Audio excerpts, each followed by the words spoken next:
মনসামা নাগির জননী মনসামা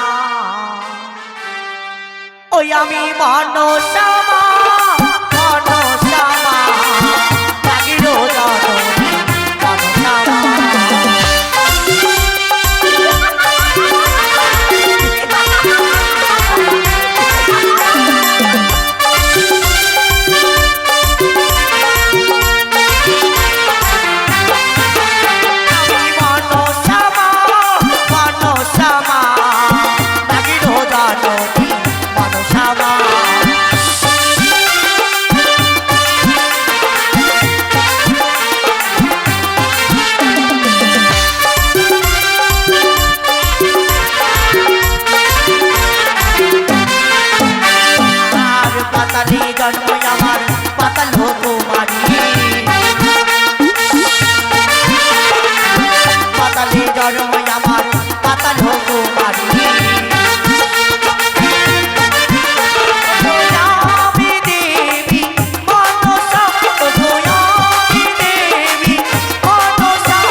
যেন ওই চম্পলা নগরী এক ফুটফুটে সন্তান জন্ম নিয়েছি শুধুমাত্র আমার যুক্তি অনুসারী।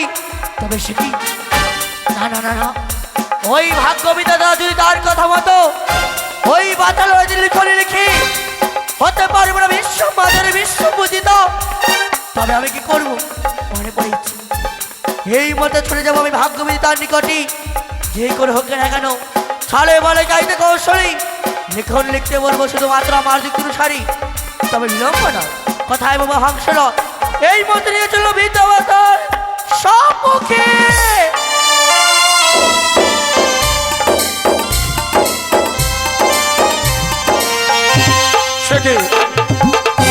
আজ যেন চিত্রগুপ্তার আমি সংবাদ পেলাম চম্পকনগরে নাকি একটি সন্তান জন্ম নিয়েছে। তাই তো আমি ভাগ্য বিধাতা, আমার কর্ম হচ্ছে পৃথিবীতে যেই কোনো জীব জন্মগ্রহণ করুক না কেন তার ললাতে লিখন লেখা। তাই বিলম্ব করব না, এই মুহূর্তে ছুটে যাবো ওই চম্পকনগরে গিয়ে ওই বাছার ললাতে লিখন লিখে আমি পুনরায় আসবো আমার কুটিরে ফিরে। প্রণাম হই দাদা গো।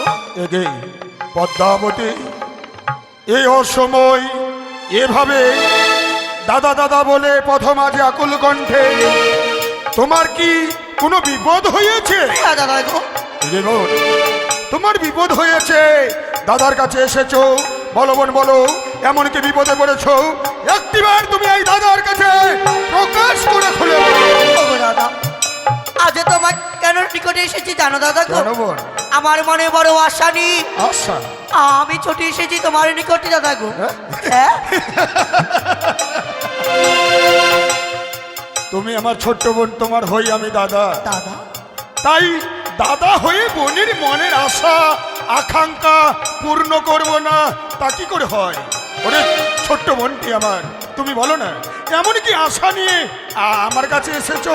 ও দাদা আমি তো বলবার কারণে আজ তোমার মতামত এসেছি, তার আগে যে আমার সঙ্গে তোমায় 300 দিন করতে হবে। পদ্মাবতী দাদার কাছে মনের কথা বলতে গেলে 300 অঙ্গীকার ছাড়া মনে হয় না। হ্যাঁ দাদা গো। জানি না আজকে কোন ছলনার আশ্রয় নিয়ে দাদার কাছে তুমি ছুটে এসেছো। তাই দাদা হয়ে বোনের মনের আশা পূর্ণ করতে আমাকে যদি অঙ্গীকার করতে হয় আমি তাই করব। বেশ তবে বলে 100 200 দিনে বার 100 200 দিন আমার অগ্নি পদ্মাবতী যা বলিবে পালিব শতবার। অগ্নি পদ্মাবতী তুমি যাহা বলিবে আমি পালিব শতবার। ওগো দাদা আজ এই মুহূর্তে এত হন্তদন্ত হয়ে এই মুহূর্তে কোথায় ছুটে চলেছো? হ্যাঁ দাদা তুমি তো জানো বোন আমি হচ্ছি ভাগ্য বিধাতা, আর আমার কর্ম হচ্ছে পৃথিবীর বুকে যেই কোনো জীব জন্ম নিক না কেন, আমার কর্ম হচ্ছে তাদের ললাটে লেখন লেখা। দাদা, তাই তো আজও দেখলাম চিত্রগুপ্ত দ্বারা আমি সংবাদ পেলাম ওই চম্পকনগরে একটি সন্তান জন্ম নিয়েছে। তাই তো ছুটে চলেছে হন্তদন্ত হয়ে ওই বাছারে ললাতে লিপিবদ্ধ করতে। ওগো দাদা, আজ তুমি চম্পলনগরে যাবে সত্য, ওই বাচ্চার রাতে লিখন লিখবে, শুধুমাত্র আমার কথা মনসা! এত বড় তোমার দুঃসাহস, তুমি দাদার কাছে এসে বলছো তোমার কথা মতো ওই পাছারে ললাতে লিখন লিখতে হবে? হ্যাঁ দাদা গো। এই, এই, এই, এই! তুমি কি পাগল হয়ে যাওনি তো? হ্যাঁ? তুমি কেন তোমার মতো এসে যদি কেউ আমাকে বলো গো ভাগ্য বিধাতা আমার কথা মতো ওই বাছারে ললাতে লিখন লিখো, আমি লিখতে পারবো না। দাদা! দাঁড়াও দাদা, ওগো দাদা, আজ তোমায় একখানি কথা বলি, তুমি শোনো দাদা। তুমি তো জানো দাদা, আমি দেবীকুলে জন্ম নিয়েছি, আর আজও হতে পারলাম না বিশ্ব বাজারে বিশ্বপূজিতা। দাদা শোনো, তুমি তো জানো এই দেবীকুলে জন্ম নিয়ে যদি বিশ্ব বাজারে বিশ্বপূজিতা না হতে পারি, তবে কি লাভ এই দেবীকুলে জন্মিনী? আমি জানি বোন, আমি জানি দাদা হয়ে বোনের আশাকাঙ্ক্ষা আমি বুঝতে পারবো না তা কি করে হয়, কিন্তু অস্ত্র হিসেবে তুই কাউকে পেলি না। না, অস্ত্র হিসেবে আমাকে বেছে নিয়েছিস, কিন্তু ওই নিষ্পাপ আছাড়ে ললাতে আমি লিখন লিখবো তোর কথা মতো, আমার কলমে যা উঠবে তা লিখতে পারবো না। না তা কি করে হয়? দাদা, আমি ভাবতেই পারিনি আজ দাদার কাছে এসে বোন অবাস্তব দাবি খানা চেয়ে বসে থাকবে। পূর্বে যদি জানতাম এই অবাস্তব দাবিখানা দাদার কাছে চেয়ে বসে থাকবি, আমি কোনোদিন তোর সঙ্গে আমি ৩০০ অঙ্গীকারে আবদ্ধ হতাম না। দাদা ওরে বলো দাদা। আচ্ছা আচ্ছা বলো তো বল, আজ তোমার কথা মতো ওই বাছারে ললাতে লিখন লিখতে হবে, হ্যাঁ, কিন্তু এমন কি লিখন লিখবো ওই বাছারে ললাতে? ওগো দাদা, সে বাছার আয়ু হবে মাত্র ১২টি বছর। বাছার আয়ু হবে ১২ বৎসর। হ্যাঁ, তারপর ১২টি বছরই লেখাপড়া করিবে, ১২টি বছরে তার মামিকে হরণ করিবে, ১২টি বছরে বিয়ে করিবে, ১২টি বছরে ওই বাসর ঘরে পদ্মার কালের সামনে তাকে ধ্বংসন করবে। পদ্মাবতী! এই! তুমি কি পাগলিনী হয়ে গেছো? দাদা, তোমার নাগে ওই বাসর ঘরে ওই বাছাকে দংশন করবে? হ্যাঁ, সংযত হয়ে কথা বলো তুমি। তুমি যদি আমার ছোট্ট বোন না হতে আমি কি করতাম জানো? কি? এই মুহূর্তে তোমাকে অভিশাপ দিতে আমি বাধ্য হতাম। না দাদা না, আজ তুমি এই কথা বলো না দাদা গো। আর যদি আমার যুক্তি অনুসারে ওই বাচ্চা লড়াতে লিখো, তবে যেন ওই তোমার ছোট্ট বোন এই বিশ্ব মাঝারে বিশ্বপূজিতা হতে পারে। হেরে গেলাম আমি রে। দাদা হয়ে ছোট্ট বোনের কাছে আমি হেরে গেলাম। কেনই বা আমি ৩০০ অঙ্গীকারে আবদ্ধ হলাম? আর যদি ৩০০ অঙ্গীকারে আবদ্ধ না হতাম, এই অবাস্তব লেখন কানা ওই বাছারে ললাতে আমাকে লিখতে হতো না। যেই বাছার আয়ু হতো ১১০ বৎসর, সেই বাছার আয়ু আমাকে লিখতে হবে শুধুমাত্র ১২টি বৎসর। ছলনা ছলনা ছলনা, আর কত ছলনা করবে রে মনসা? কিন্তু একটি কথা বলবো বোন, বলো দাদা গো। ওই বাছার গলাতে আমি লিখবো, কিন্তু লিখন লিখতে গিয়ে যা পাপ হবে, সেই পাপের ভাগী কি হবে বলতে পারো? আমি হব দাদা। হ্যাঁ সেই পাপের ভাগী তুমি হবে? হ্যাঁ দাদা। বাহ বাহ, বল। ভেবে চিন্তেই যখন এসেছো দাদার কাছে, দাদাকে যখন অস্ত্র হিসেবে তুমি বেছে নিয়েছো, আমি আর বিলম্ব করব না। এই মুহূর্তে তোমার কথা মতো ছুটে যাবো ওই চম্পকনগরে, ওই বাছার ললাতে লিখিবদ্ধ করতে।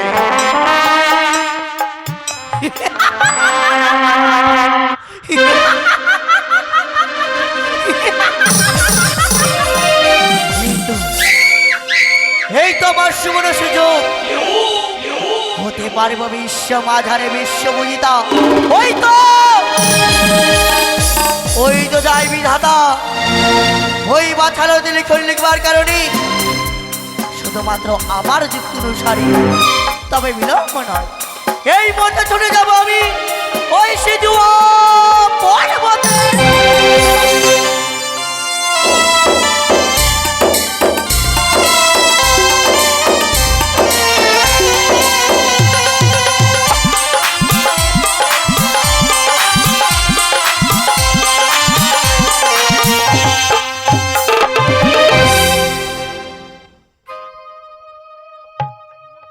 রানীমা, আজকে আমাদের ৬৬ রাত।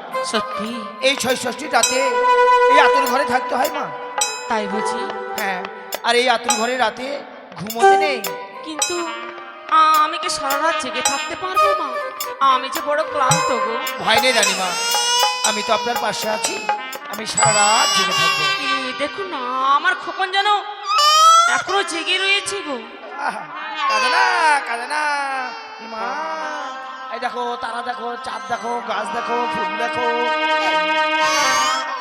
রানীমা, কি বলছিলাম কি, আপনার খোকনকে একটি ঘুম পাড়িয়ে নিয়ে গান শুনিয়ে দাও, নিশ্চয়ই খোকন ঘুমিয়ে যাবে। তাই? হ্যাঁ। বেশ বেশ। ও ঘুমি যা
দেখেছো রানীমা, কি গো? আপনার ঘুম পাড়েনি, গান শুনিয়ে যেন কখনো ঘুমিয়ে গেল। তাই? হ্যাঁ, দিন বলছিলাম না কখন ঘুমিয়ে যাবে।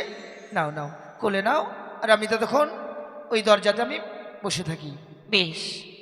এই তো যেন আমি চম্পকনগরে চলে এসেছি, কিন্তু চম্পকনগরে এসে আমাকে যে ওই আতর ঘরে প্রবেশ করতে হবে, ওই আতর ঘরে প্রবেশ করে ওই বাছার ললাতে আমাকে লিখন লিখতে হবে। তাই তো বিলম্ব করব না। এই মুহূর্তে আমি চম্পকনগরে প্রবেশ করেছি। আতর ঘরে প্রবেশ করার আগে আমি নিদ্রা দেবীকে স্মরণ করব।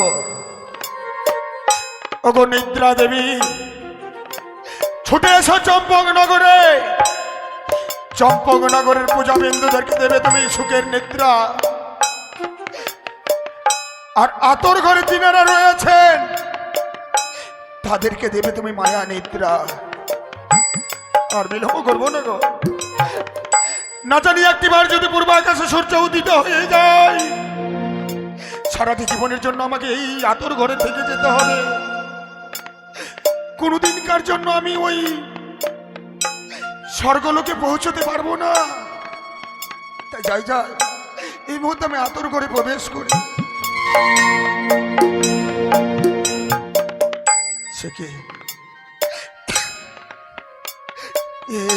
কি দৃশ্য দেখছি আমি! আতর ঘরে প্রবেশ করে আমি একই দেখছি, কি সুন্দর যেন একটি সন্তান জন্ম নিয়েছে। হতভাগে মায়ের কোল যেন জুড়িয়ে সে শুয়ে রয়েছে। আমি কেমন করে ওই মনসার কথা মতো আমি লিখব।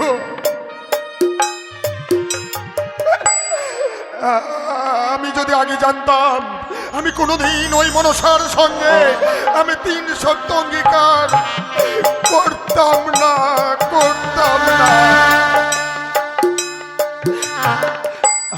আজ যেন সন্তানের মুখখানা দেখে মনে হচ্ছে আকাশের চাঁদ নেমে এসেছে আতর ঘরে। আতর ঘর যেন আলোকিত করে তুলেছে। ওরে,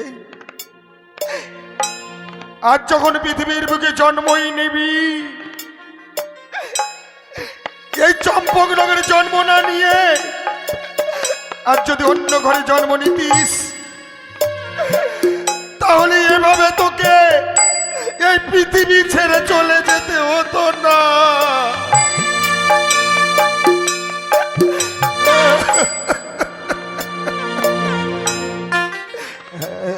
না না না, কি আমি করছি? আজ যেন নিশি প্রভাত হয়ে আসলো।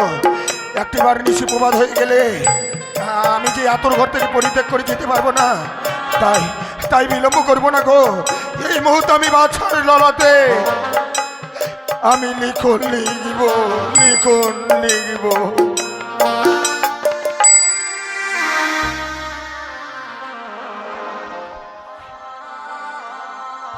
ওই আমি লিখিলাম বাছার ললাতে,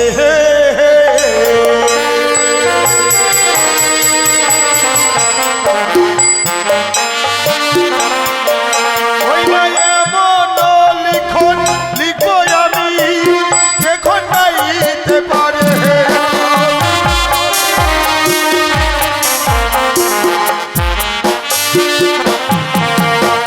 বাছার আয়ু হবে মাত্র 12টি বছর।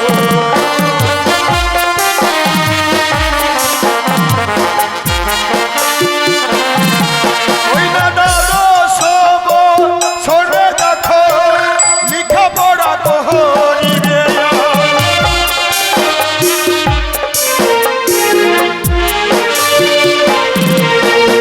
12 বছরে দেখো মামিকে হরিবে।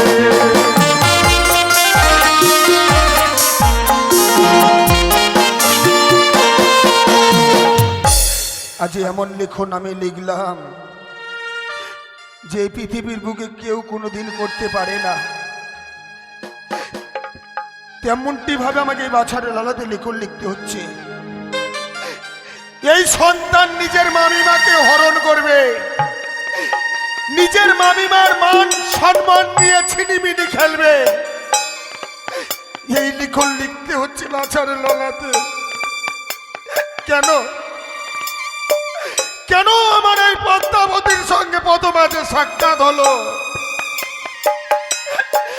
চলো না, চলো না, চলো না, পদ্মাবতীর ছলনাতে আজকে আমাকে এই লেখন লিখতে হচ্ছে।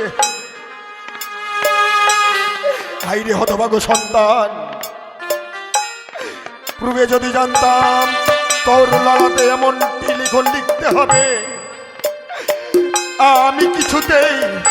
আমি কিছুতেই আসতাম না তোর লালাতে লিখিবদ্ধ করতে। আরো যে লিখন আমার বাকি রয়েছে, আরো লিখতে হবে। ওই না দাদা সব ছড়ে দেখো বিবাহ করিবে,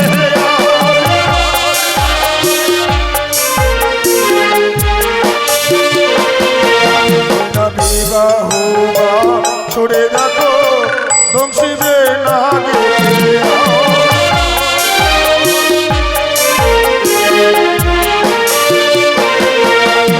তাহার স্ত্রী পক্ষে লইয়ে সাগরে ভাসে,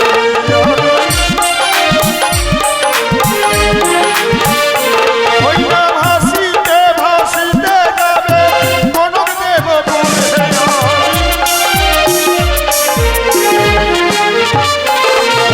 দেবপুরে গিয়ে বাছাকে জিয়াইয়ে ফিরে।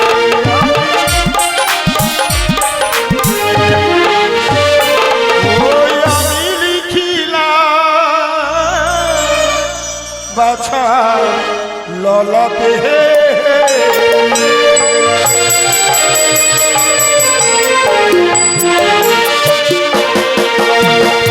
এই তো যেন লিখিবদ্ধ করা আমার শেষ হয়েছে।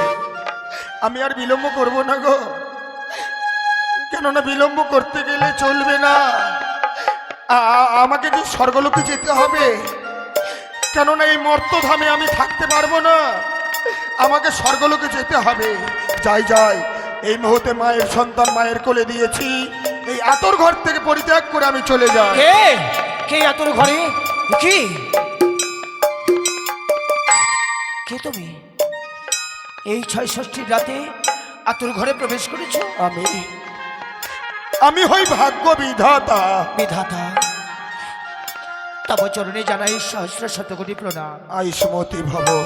ও গো বিধাতা, জানতে পারি এই আতর ঘরে তুমি কে? আমি হই ধাত্রীমা। ধাত্রীমা? হ্যাঁ বিধাতা। সত্যি আজ ধাত্রীমা হয়ে এই ৬৬ দিনে আতর ঘরে তুমি সদর দরজায় পাহারা দিয়েছিলে?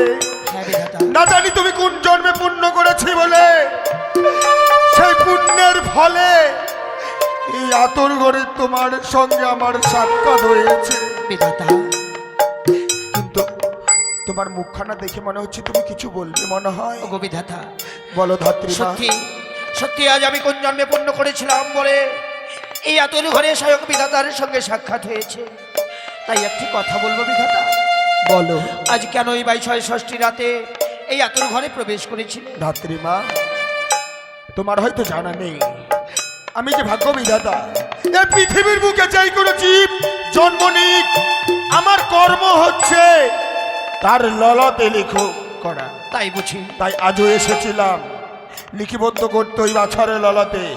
লিখিবদ্ধ আমার শেষ হয়েছে, এবার আমাকে স্বর্গলোকে গমন করতে হবে। একটি কথা বলবো বিধাতা, আজ যখন সাক্ষাৎ পেয়েছি, হ্যাঁ ও গো বিধাতা বলো না, ওই বাছার লড়াই এমন কি লিখন লিখেছো, একটিবার আমার কাছে প্রকাশ করো না। না না না না না ধাত্রীমা না, ওই বাছারের ললাতে আমি এমন কি লিখেছি তোমার কাছে কেন আমি কারো কাছে প্রকাশ করে বলতে পারবো না।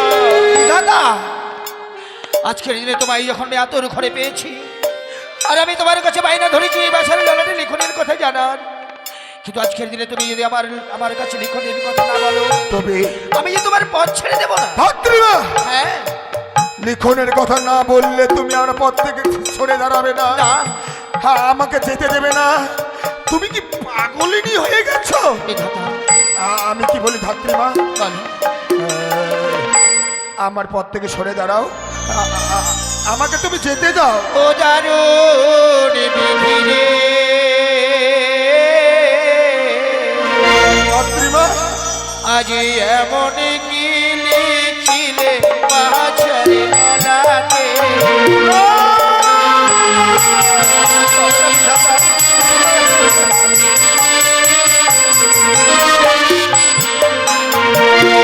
ও দারুণ বিধি রে, এমন কি লিখিলে বাছারে ললাটে।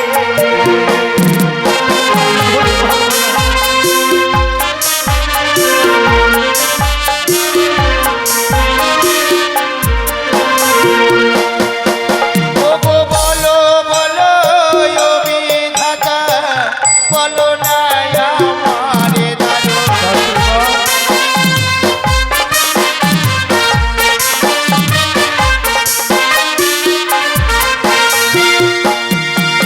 ওগো হস্তে ধরি পায়ে পড়ি,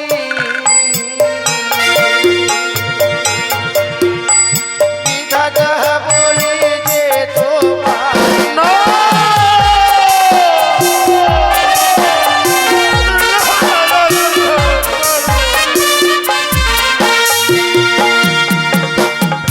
আমার কাছে প্রকাশ করবে না তো, কিন্তু তুমিও শুনে রাখো বিধাতা, আজ যখন এই আতুর ঘরে সাক্ষাৎ দেবার পর আমার মনো আশা পূর্ণ হলো না, তাই তো আমি কি করবো জানো বিধাতা? তোমাকে একটি কথা বলবো ধাত্রীমা। বলো। আমি বিধাতা পুরুষ, বিধাতা পুরুষ হয়ে কোনোদিন আমি কারো কাছে মাথা নিচু করিনি, কিন্তু তোমার কাছে মাথা নিচু হয়ে আমি বলছি, এই লিখনের কথা তুমি শুনতে চেও না, আমার পথ থেকে সরে দাঁড়াও, তুমি আমাকে যেতে দাও। না, কিন্তু তুমি যদি আমার কাছে লিখনের কথা না বলো আমি কি করবো জানো? কি করবে তুমি? ও গো আমায় যদি না বলো বিধাতা,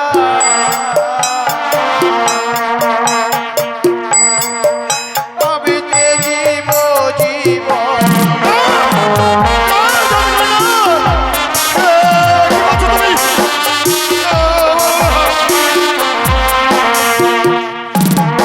ও গো আমায় যদি না বলো বিধি, তেজিব জীবন দারুণ।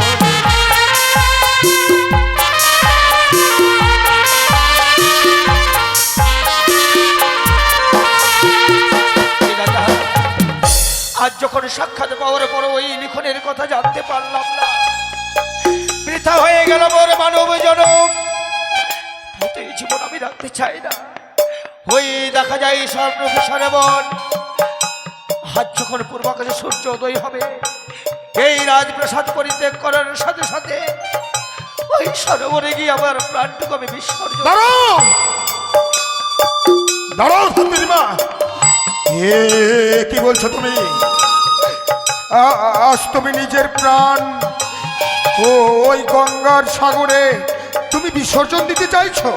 এছাড়া যে আমার কোনো উপায় নেই বিধাতা। বাহ বাহ ধাত্রীমা, বাহ, এতক্ষণে তোমার হৃদয়ের কাছে আমি পরাজিত হয়ে গেলাম। বিধাতা, আজ তুমি মহারানী সনকার সন্তানের জন্য নিজের প্রাণ বিসর্জন দিতে চাইছো? সত্যি তাই। আমি জানি তো, আমি জানি তুমি তো শুধু ধাত্রীমা নও, তুমি তো জগতের মা, সবার মা। বিধাতা, কেনই বা হবে না? সবার মা হবেই তো, কেননা কোনো মা যদি প্রসব বেদনায় ছটপট ছটপট করে, হাহাকার করে বলে, ওগো ভগবান আমাকে রক্ষা করো, আমি যে এই যন্ত্রণা আর সইতে পারছি না। সেই দিন ভগবান কিন্তু সেই মায়েদের কাছে আসে না, শুধু মনের মধ্যে অনুভব করে। ভগবান কিন্তু নেমে আসে না কোনোদিন। সেদিন কে যায়? কেউ যায় না। কোনো সন্তান নয়, কোনো মেয়ে নয়, কোনো বন্ধু নয়, কোনো বান্ধব নয়। সেদিন ছুটে যায় সেই ধাত্রীমা। বিধাতা, সেই ধাত্রীমা হচ্ছে আপনি। শুধুমাত্র ছুটে যান তার দুঃখ কষ্ট জ্বালা যন্ত্রণা ভাগ করে নেবেন বলে। কিন্তু তুমি যে নিজের প্রাণ বিসর্জন দিতে চাইছো, হ্যাঁ একটি কথা মনে রেখো, বলো। 84 লক্ষ জনি ভ্রমণ করে একবার এই মানব জন্ম পাওয়া যায়। এই মানব জন্ম যদি তুমি হেলায় হারিয়ে দাও, না জানি কোনোদিন মানব জন্ম পাবে কিনা। তাই তুমি যখন নিজের প্রাণ বিসর্জন দিতে চাইছো ওই সন্তানের জন্য, আমি তোমার কাছে বলবো, বলো বিধাতা। শুনবে? হ্যাঁ আমি বলবো, ধাত্রীমা বলবো, কথা যখন দিয়েছে আমি বলবো। কিন্তু বলার আগে তোমাকে আমি একটি কথা তোমার কর্ণকোহরে আমি বলে যেতে চাই। কি?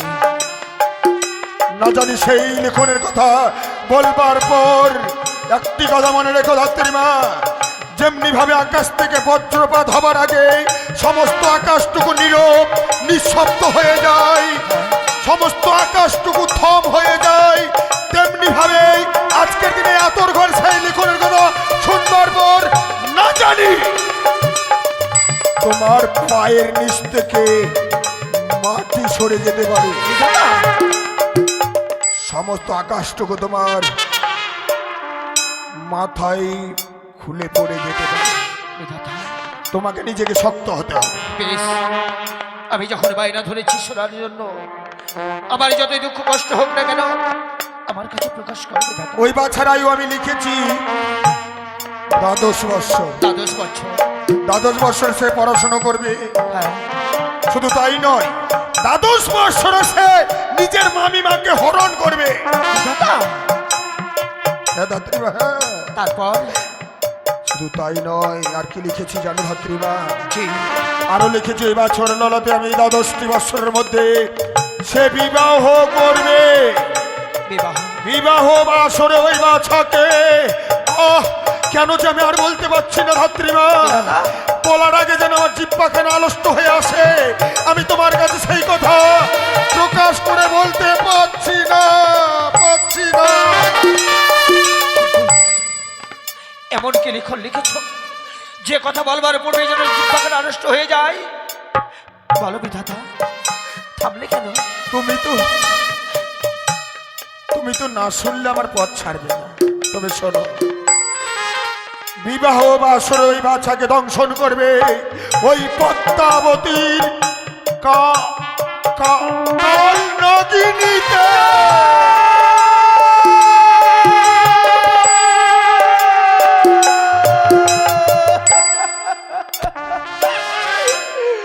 না না বিধাতা, না, এই নির্মম নিষ্ঠুর লিখন লিখতে পারো না।